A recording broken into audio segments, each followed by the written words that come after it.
Juan's rainbow എന്നാണ് ഈ കേക്കിന്റെ പേര്.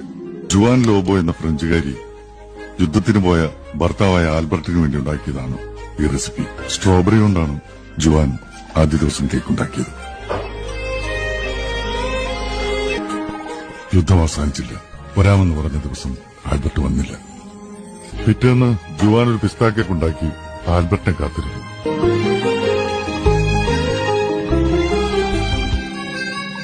പുള്ളിക്കാരൻ വന്നോ? വന്നില്ല. അവളത് സ്ട്രോബെറി കേക്കിനോട് ചേർത്ത് വെച്ചു. ജുവാൻ തന്റെ മുറ്റത്ത് ആദ്യമായി കാഴ്ച ഓറഞ്ച് മരത്തിൽ നിന്നും പഴുത്ത ഓറഞ്ചുകൾ നോക്കി പറിച്ചെടുത്ത് കേക്കുണ്ടാക്കി കാത്തിരുന്നു. യുദ്ധം അവസാനിച്ചു. 3 ദിവസത്തെ കാത്തിരിപ്പിനൊടുവിൽ അവൾക്ക് ഏറ്റവും ഇഷ്ടപ്പെട്ട ചോക്ലേറ്റുകളുമായി ആൽബർട്ട് വന്നു. അവൾ അത് അവനുവേണ്ടി കരുതി വെച്ച കേക്കിലേക്ക് ഒരുക്കി ചേർത്തു.